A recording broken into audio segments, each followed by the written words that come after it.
So in this chapter, we are going to talk about radioactivity. We're going to talk about how to draw nuclear reactions and how to balance the nuclear reactions. We're going to talk about the type of emissions the nuclear atoms emit. We're going to talk about the half-life of nuclear atoms in there, and we're going to do some problems on that. Before doing all of this, let's go ahead and start by a revision of the structure of the atom. Okay, so we know that atoms are made up of a nucleus, right? And inside the nucleus, there are protons and neutrons, right? What is the charge of the proton? Protons, these are positive. Perfect. So protons are positive. Neutrons are what?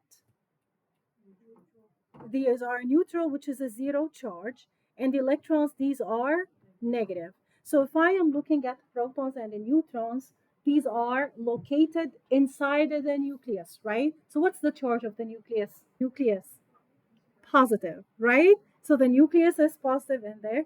And around the nucleus, there are electrons, right? Okay, quick revision.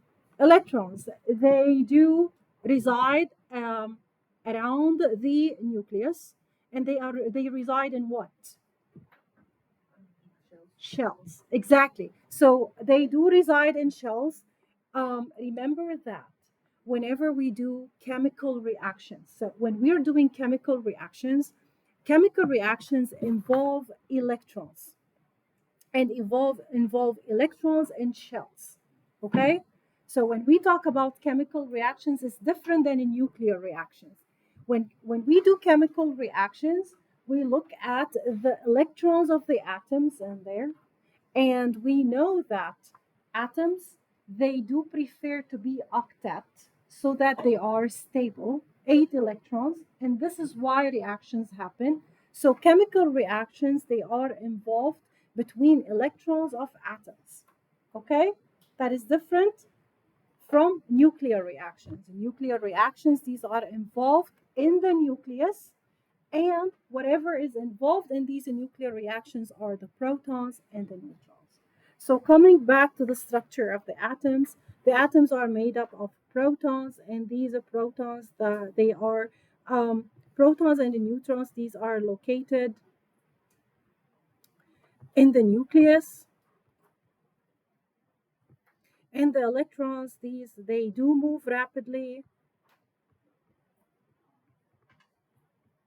around the nucleus, and these are located in shells around the nucleus in there. And these are involved in chemical reactions. So electrons are involved in chemical reactions. An atom is represented by the atomic number. The atomic number normally is the smaller number.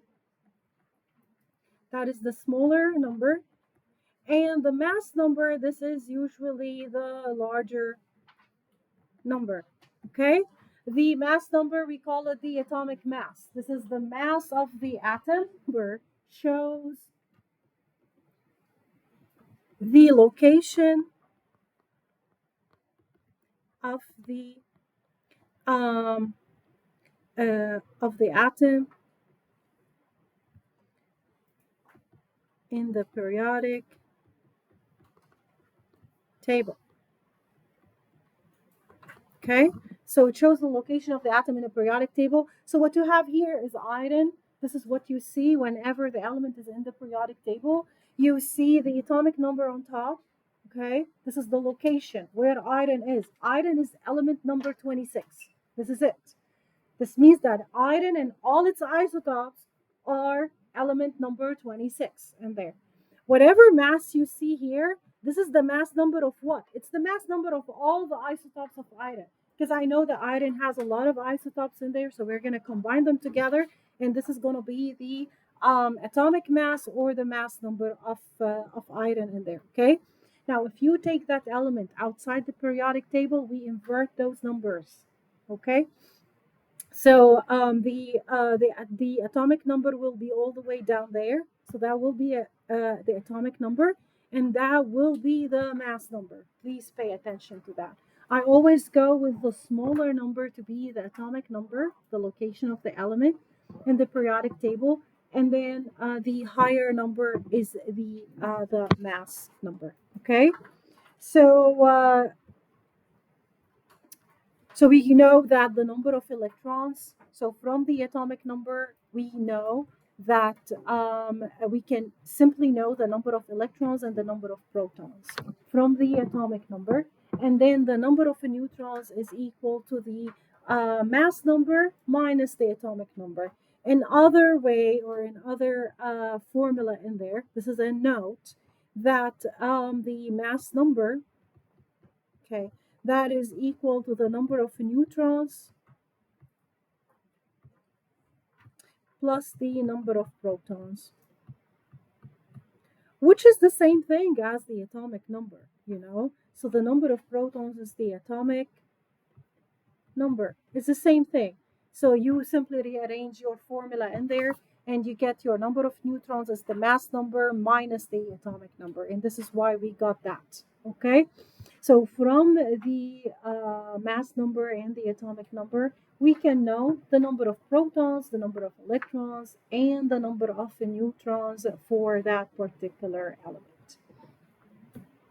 So again, when I want to show the element in the periodic table, I put it in a box. When it is outside the box, it is not in the periodic table. So here, fluorine in the periodic table has how many electrons? Has how many electrons? Let's fill this out. It does have 9 electrons in there. Okay. It does have 9 protons in there. And it does have how many neutrons? It's 19 minus 9. It's going to be 10 neutrons. Okay. When we talk about ions, you guys, so ions, whether cations or anions, F minus is what? Is it an anion or a cation? What is F minus? It is an anion, right? Okay, what does minus mean? A charge. What does a charge mean? Charge deals with electrons, right? Okay, so a negative charge means am I gaining or losing? Gaining. I am gaining. Here I'm gaining 1 electron. So this means that the number of electrons now is going to be different. So whenever, guys, you see a charge, the charge only affects the number of electrons, but it does not affect the number of protons. So the number of protons here is 9. That's it. But the electrons are different, okay? And this is the only case where the number of electrons part from the number of protons. So how many electrons do I have here? I do have 10 electrons. So this is 10 electrons in there. Why it's 10 electrons? Because it's 9 plus 1. Okay, we agreed on that. And then the number of protons is going to be 9 protons in there. And the neutrons, the negative charge does not affect anything except the number of electrons. So the number of the neutrons here is 19 minus 9. And that is going to be 10 neutrons. Okay. Sulfur. Sulfur has how many electrons? It's 0 charge, right? So if it's 0 charge, then the number of electrons is equal to the number of protons. And this is 32 minus 16. Guys, when I calculate the number of neutrons, I normally round the mass number. Okay? So here the mass number is 32.06. Round it, and it is now 32. So that we can get a whole number for the number of neutrons. Doesn't make sense to have like a 0.06 neutron, you know. So so over here, this one is going to be 16 neutrons. And then if you have a negative charge, how many electrons do you have here for S2 minus? It's 18. So it's going to be 18 electrons. It's going to be 16 protons, and then it's going to be 32 minus 16, and then that one is going to be 16 neutrons in there. Okay? Same thing if I do have a positive charge. Here, for example, having a positive charge on the magnesium, Positive means losing. So here, the number of electrons of the magnesium will be 12 minus 2. So it's going to be 10 electrons. Protons are going to be 12. Neutrons are going to be 24 minus 12. Again, I rounded the mass number, so 24 minus 12. Are we okay? Okay. So this is a quick revision in there. So here's the thing. Here's the thing. Because I do have ions and elements, they do vary in their ionic state between positive and negative, meaning that they lose or gain electrons. I cannot count on the number of electrons to give me the identity of the element. So what I need to count for is the number of protons. So the number of protons is the one that I need to count for in order to give me the identity of the element or the atom in there. Okay, isotopes. Still with the revision in there. So when we talk about isotopes, we said that the atomic numbers are the location of the element in the periodic table. So the atomic number is not going to change whatsoever. What is going to change is the mass number because different isotopes, they weigh differently. So they do have a different mass. So isotopes, they have the same atomic number but different mass numbers. Almost 75% of the atoms in the periodic table, they exist as isotopes. Okay. For example, chlorine, here I'm giving one example for chlorine. Chlorine exists as a mass number of 35 and a mass number of 37. Okay, very important. Whenever I represent an atom, okay, because the atomic number is constant, it's always the same, and the mass number varies, normally I would put the mass number in there. So I would know what mass I am working with. So the chlorine here has a mass of 35 and chlorine here has a mass of 37 in there. If I want to go ahead and calculate the number of neutrons in both, notice neutrons, they do have, isotopes, they have the same number of protons, the same number of electrons. But the number of neutrons is the one that is different. So what's the number of neutrons for Cl35? 35 minus 17 is how much? It's going to be 18 neutrons in there. And then 37 minus 17, that is going to be 20. 20 neutrons in there. So you can see that isotopes, they vary by the number of neutrons. But the number of protons and the number of electrons is the same. Okay? So both have the same number of protons, electrons. They differ in the number of neutrons. So the mass that you see in the periodic table, look for chlorine. Look for chlorine in the periodic table that I gave you. What is the mass that you see for chlorine? What is the mass that you see for chlorine? It's 35.45, right? So what is that? Because I do have here two isotopes for chlorine, a 35 and a 37. So remember, in 111, we did introduce this formula down there, which calculates the atomic mass in the periodic table for all the isotopes. So you sum the isotope percentage, you multiply it by their mass, you divide it by 100, and then you get the mass in the periodic table for the isotopes. Okay. So here, this is a quick problem in there. I would need to tell you the abundance, the natural abundance of every isotope, the percentage that it exists in. So you would need to know that in order to put it in order to do your calculation in there. So 35 exists as 75%, 37 exists as 24%. We already know the masses for each one of them because it is actually given. So we simply multiply them together, add the whole thing up, divide by 100, and what you get here is your 35.45, and this is the mass that is shown in the periodic table. The chemical reaction and the nuclear reaction. So chemical reactions, they do happen between electrons of the atom.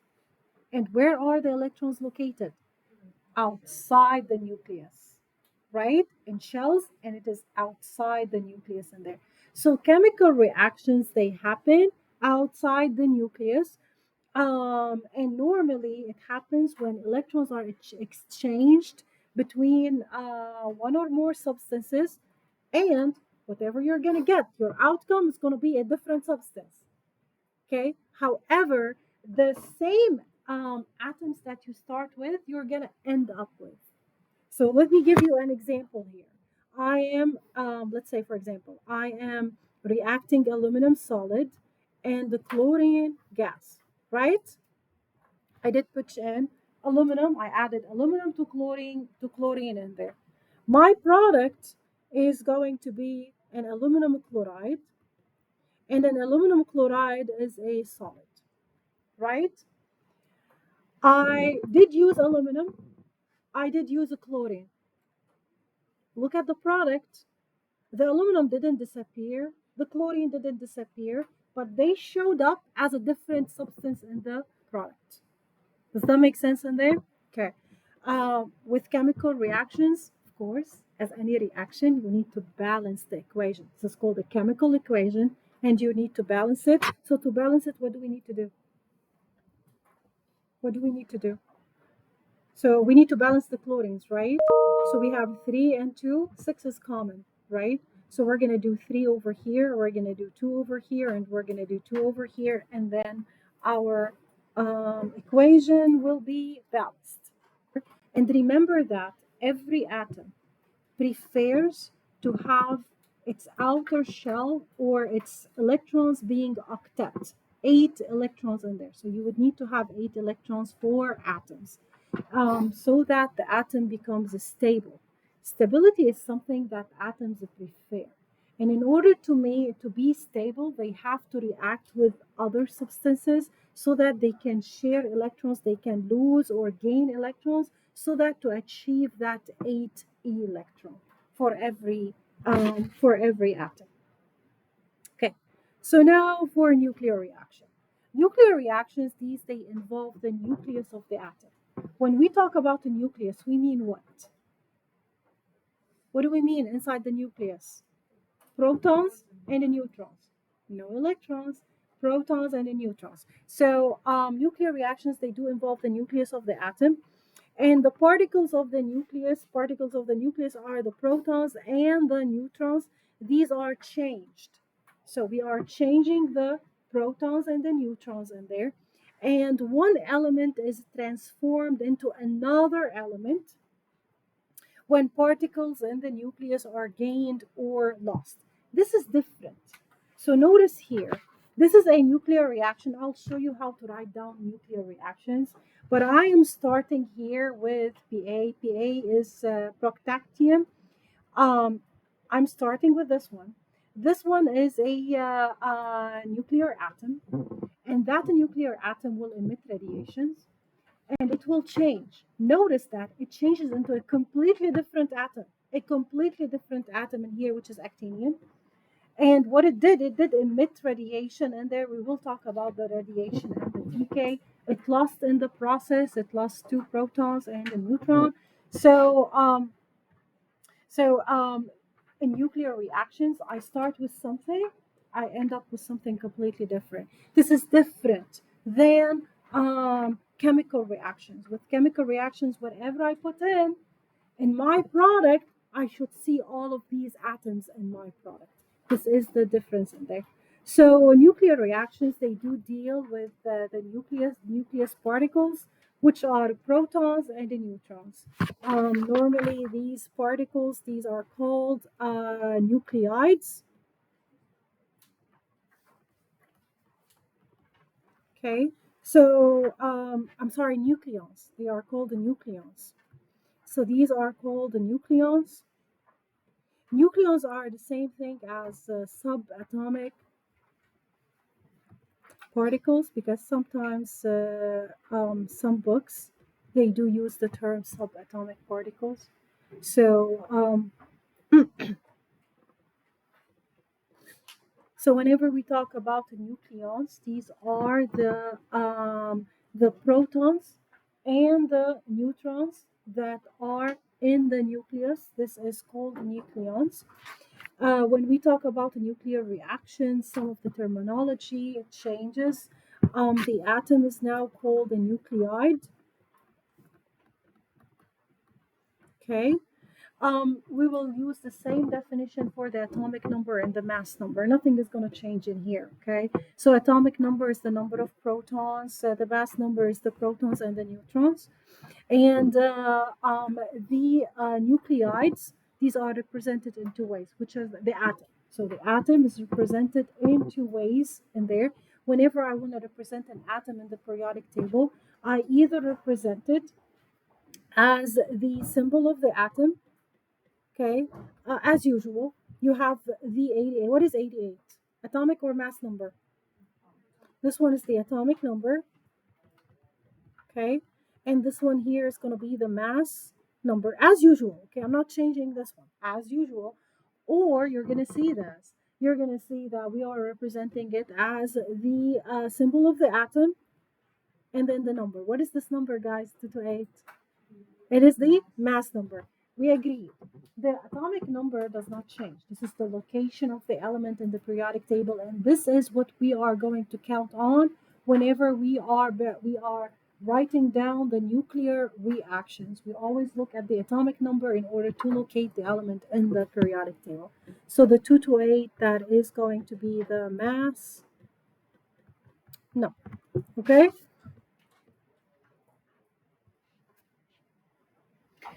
Um, Radiation. So, radiations and radioactive decay. Radiation is parts of the atom that are given off. This is what radiation is, or energy that's given off by radioactive atoms. How do we measure radiation? We use this device over here. Over here, this is called the Geiger counter, and inside the Geiger counter, there are some inert gases that every time they get hit by radiation, they do give up electric charge. And the electric charge in there is gonna it's gonna sound like a static, like zzz, like that, and you can simply read it on the screen. So you can simply read it on the screen. There's a needle in there, and you can read that on the screen. So normally, when you turn on your Geiger, you hear some static. Why? Because radiation is everywhere, right? So we hear like a very small, a very low sound of static, like that. Okay. But let's say, for example, if I go ahead and put a radioactive element over here. So if I put a radioactive element, let's say if I put uranium 238 over here. So if I put a radioactive element over there, a huge amount of radiation will be detected by the Geiger. So over here is going to detect a huge amount of radiation, and that huge amount of radiation will show a signal. So the noises that are coming off the Geiger is going to increase. So we're going to hear a lot of static in there. The volume of the static will be more. Why this is important? Why this is important? We can use radioactive data to do a lot of things. For example, we can date Earth. We can date how old the material is. So this is why it's very important to measure the radiation and know what type of radiation we are working with. Okay.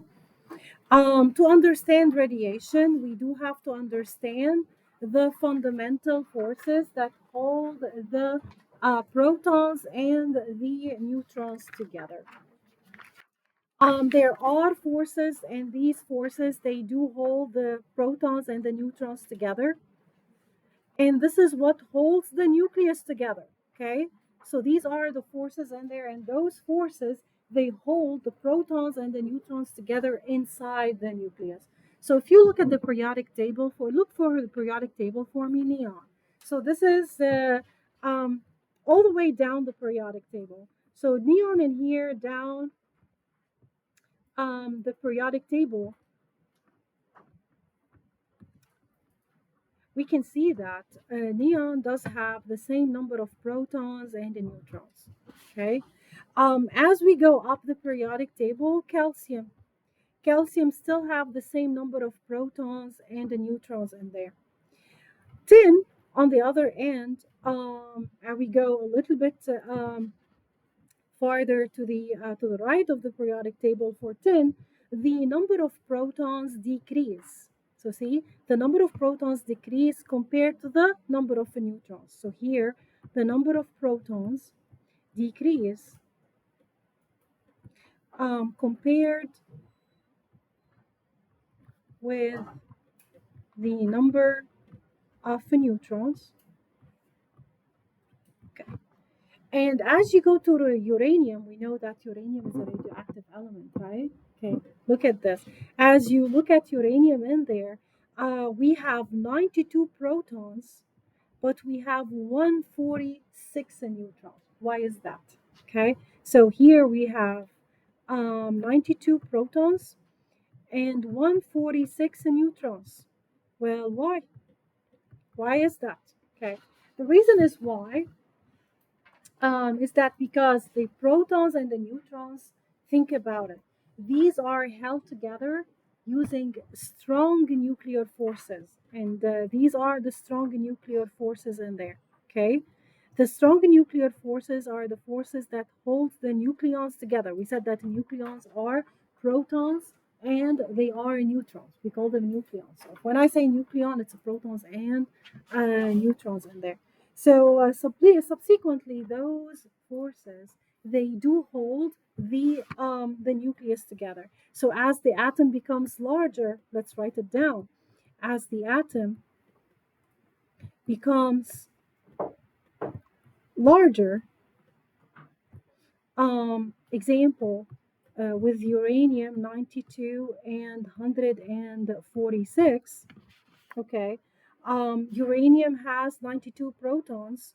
Uranium has 92 protons. So protons, I can simply symbolize it by P or P plus protons. So think about it. The number of protons is a lot. This is 92 protons in there that are charged. So it will need a lot of neutrons to hold those protons together. Okay, and this is why we have the 146 neutrons because I have high number of protons in there so that it can hold the protons. So it needs a lot of neutrons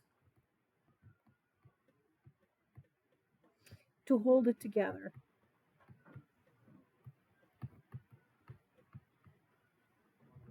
And one thing here is that even with all of these neutrons, the nucleus does have the tendency to fall apart. However, even with all these neutrons, the nucleus um, has the tendency to fall apart. By falling apart, I mean that it will give off protons or neutrons when the nucleus falls apart. A nucleus falls apart when it decays, okay? When it emits radiation, it falls apart.